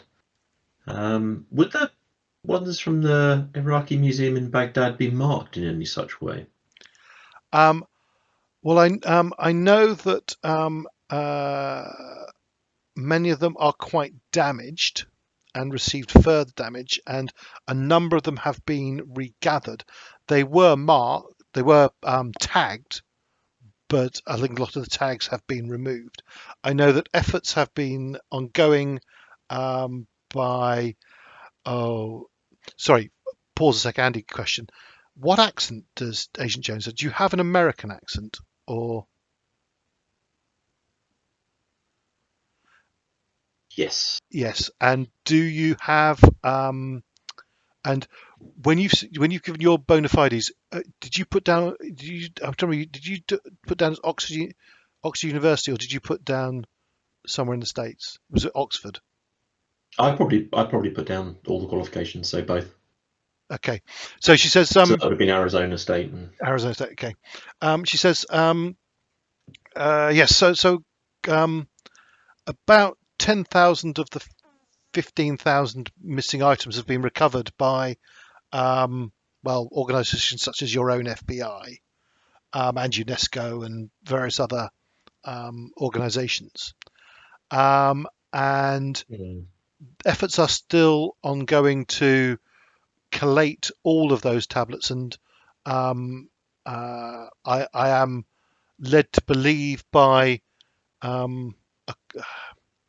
a colleague working with those teams that they have recovered some of the Winds Unknown to Adad tablets. But again, it sounds like yours is a third set or partial set. So once again, might I ask, where have you gained this from? Where have you gained access to this from? It's a little delicate. I wouldn't want to give That's too very much intriguing. away. I know. I wouldn't want to give too much away, but you may have already alluded to the potential reasoning behind my inquiry. Please there are expand. efforts on. Well, there are efforts ongoing to regather those artifacts, and as some of those investigations do not involve, shall we say, normal channels. So, and you can hear a definite tone change. Are you looking? Are you a profiteer attempting to sell? Not at all. Sell? No, not at all. Quite the opposite. But as I say, if you are working in difficult circumstances at the moment, I just want to make sure what I've got on my hands.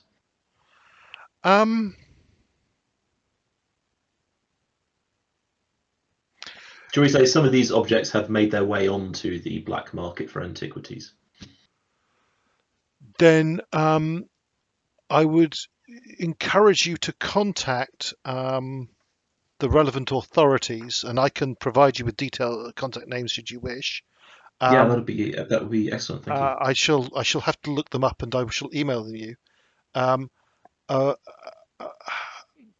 would be grateful if you would pass on details of whoever is trying to sell these on the black market, so that we can, or rather, they can attempt to recover them. Yes. No, the intention is to have the people selling them prosecuted to the fullest extent of the law. Good. Very good. But I'm just trying to confirm what I've got here and whether there are any additional pieces missing. Is there a catalogue of the entries in the British Museum and the tablets, and then the ones that were in the Iraqi Museum? I have a catalogue, yes, but please do not take offence. Because of the slightly dubious nature of the source of yours, yes, I am not inclined to share that list with you at this present moment.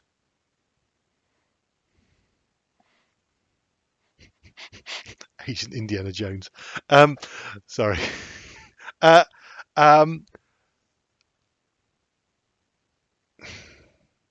That seems understandable. I wish I could say more, but investigations of this type are somewhat delicate. Do you have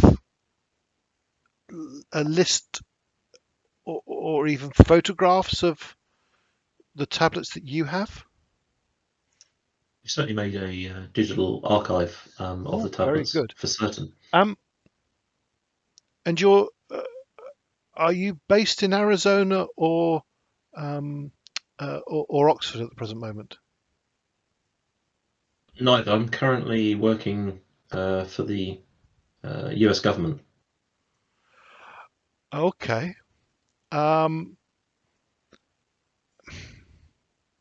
Should you be in London at any point, I would be very keen to meet you to discuss this further and to see your archives, and then I can possibly tell you about. You say your set is incomplete. I can tell from my initial research. What I can't tell at the moment, and I think you've alluded to the fact that all known sets at the moment are incomplete. What I can't tell is if I'm missing any of the stolen items. I.e., have I got only a partial number of the already incomplete set, and what additional missing tablets, from the two sets, are they the same ones that are missing, or is there a kind of, some are available in the British Museum and some are available from the Iraqi Museum collections, and what does that leave us with? Has she written a book on this or a couple of papers on the contents of the tablets? Absolutely not. Okay. I presume that whatever cursory internet searches I'd done wouldn't have turned up in the academic papers or freely available public information, which is why I'm here. Which is interesting in its own, that she has researched these and not published anything.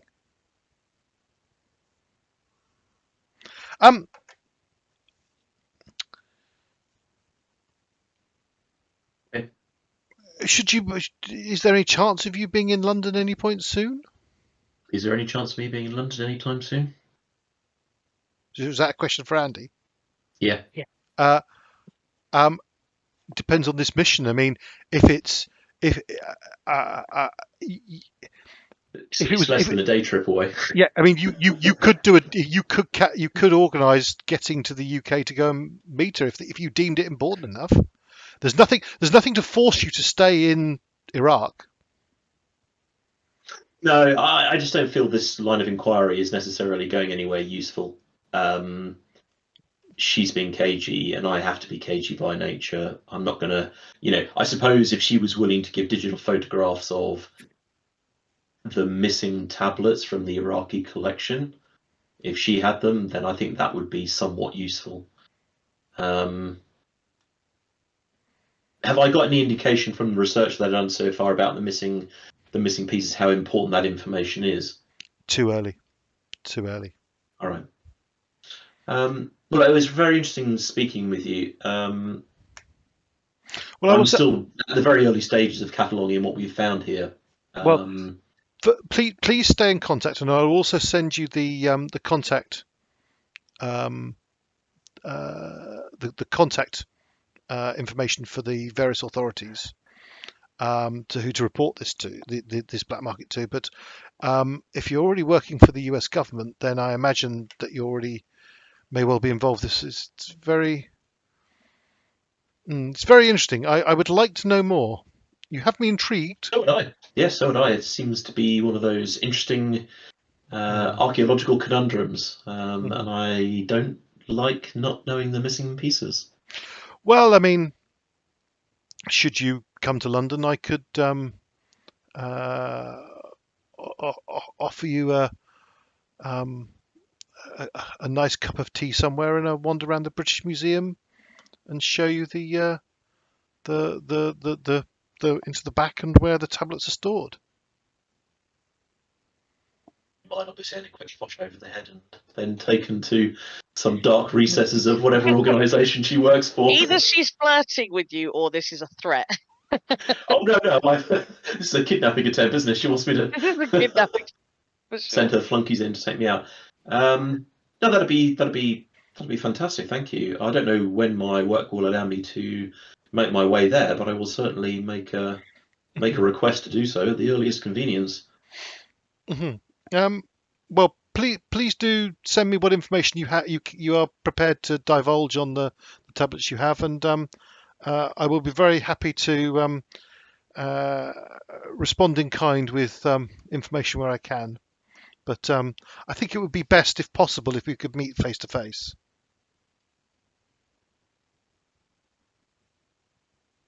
Well, I don't write my own marching orders, so to speak, but I will do everything that I can to make that happen. Oh, so you're working for the US military? Interesting. I really couldn't say. Okay. Oh no. My God! This lady, man, We've underestimated this 90-year-old or whatever she is. Blew down the phone. There's a good chance she shall no longer be a problem. You hear a it's like tapping of a keyboard. Or over the phone, or in the room. Over the phone.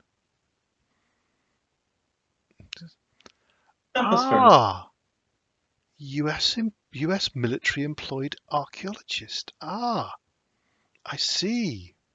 Down the goddamn phone. She's a super spy. Oh my God. No, she's old Delta Green. She knows Sloan, I'm sure of it. No, I'm Delta Green is an American organisation. Just remember that. Yeah, She is yeah, very just- distinctly British. doesn't matter because Rassam isn't British, isn't American, and he worked for Delta Green. Very true. He worked. Very true. Yeah, he was an asset. Yeah. You get the feeling that Delta Green's a relatively international organisation anyway. Yeah. What are you finishing the call there, or?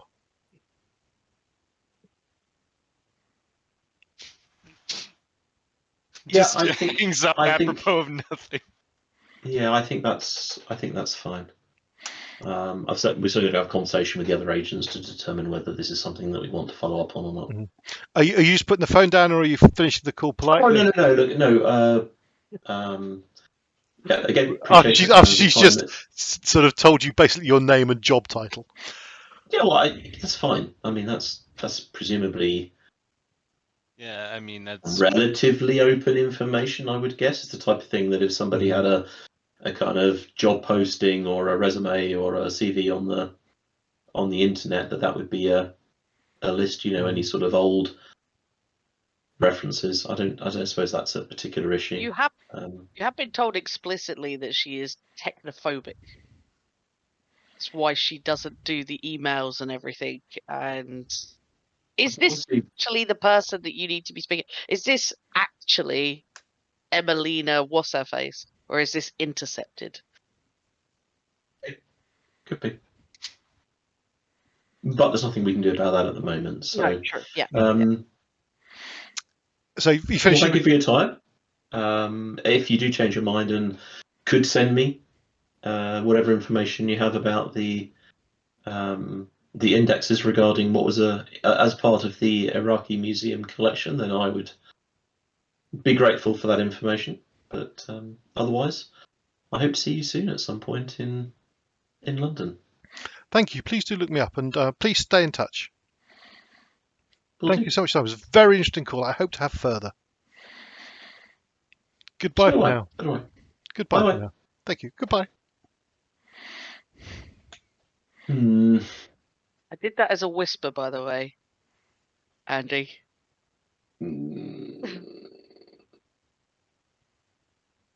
All right, but let everybody else know the situation. Okay, we'll sort that one out later, B. Cool. Remind me of it because I probably will forget. Yep. Okay, right. Is that added to your paranoia level? Yeah, just a a little smidge, bit. Yeah, right? just a patch. What the fuck is going on? I love that. Right. Okay. Like any of this. Not gonna lie, that kill team's making me awful nervous. Right? Right. If they've got an idea about where we headed and where we might now be, or even on the lookout. So, what are you? Is there anything else you want to do for the rest of the day? Well, I'll have to let everybody know the situation in regards to that phone call. Okay. Right, Including the suspicious tapping and all that sort of stuff as well. Oh yeah. I mean, there's a lot of sort of the threat level's not gone up necessarily, but we may very well. There's a certain time sensitivity to that information because if I don't pass that on, and we need to decide what we're going to do about it, including using our own kill teams to take her out. She's an old lady. Listen, Send two kill teams in, okay? One's not good. Yeah. She survived this long for a reason. What's that? That movie? Oops, I've lost my dinosaur. No, one of our dinosaurs is missing. That's the one. The nannies rule the world. Yeah. Yes. Great old Very much Peter so. Ustinov and Yeah. I've forgotten the name of the actresses, but the main nanny is a very famous woman. It's a brilliant movie, but yes, they are scary. Nannies, the nanny, the English nanny, yes. Yeah. Okay. Is there anything more you want to do on Tuesday, the 5th of April? I actually want to start planning an assault on that that warehouse. Okay. I haven't done anything today, so I want to start. So I also want to see if there's any records of like layouts or anything like that, like building plans, etc. Right. Give me a computer Start science. planning an assault Give me a on computer that. science check. Okay. Computer science.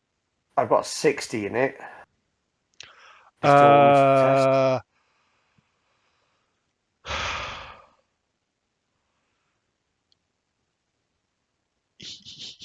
Yes, because it will be at -20 because of just the screwed up records and so on that now exist of. Yeah. I've also got a 50 in military science land. No. This is to obtain floor. This is to obtain floor plans.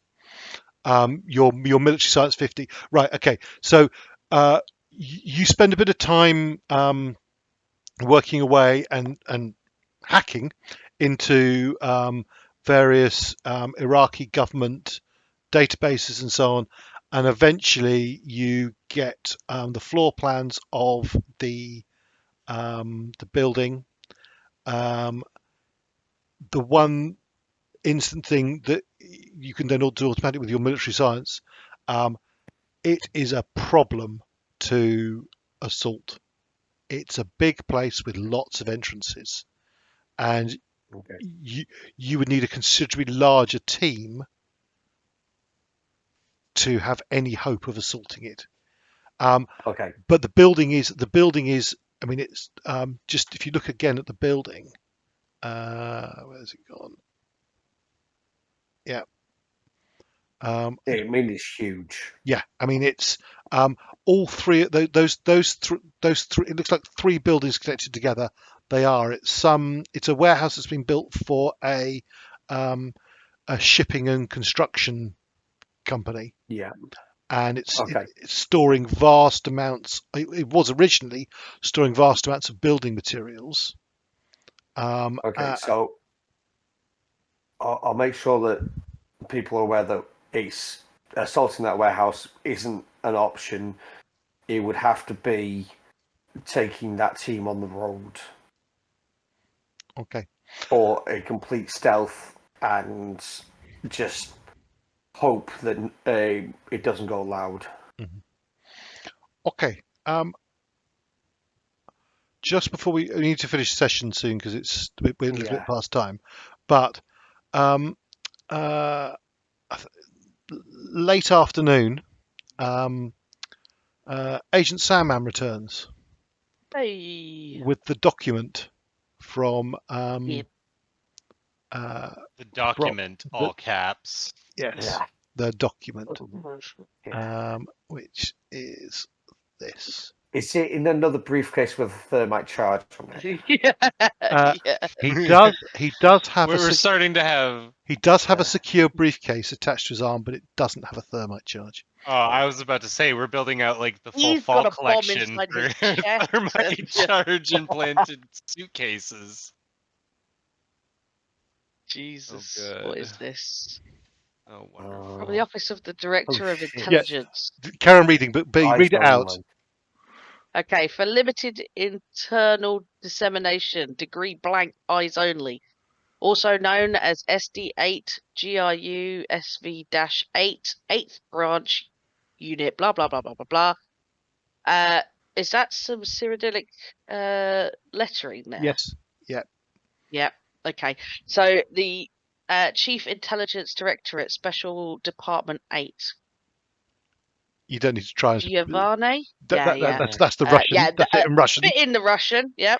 Better known as GRS SV-8, is the primary blanked organization of the Russian Federation and its predecessor, the Soviet Union. The organization fulfilled a role similar to that of blank during the Second World War and Cold War, but was gutted by the slashed military budgets that followed the fall of the Soviet Union. After 2 decades of stagnation, the organization is believed to have come to the attention of the Russian Minister of Defense, then to President Putin. The organization was given new orders to blank as part of the resurgence Russia's more aggressive foreign policy. Since then, GRU SV-8 has utilized blank to achieve Russian foreign policy goals in pursuit of restored Russian superpower. GRU SV-8 is a lawful part of the Russian military intelligence apparatus, and thus has legal backing in its operations and enjoy effective political immunity. Ooh. Their existence is not public, but their charter is backed by the Chief Intelligence Directorate and the Office of President Putin himself.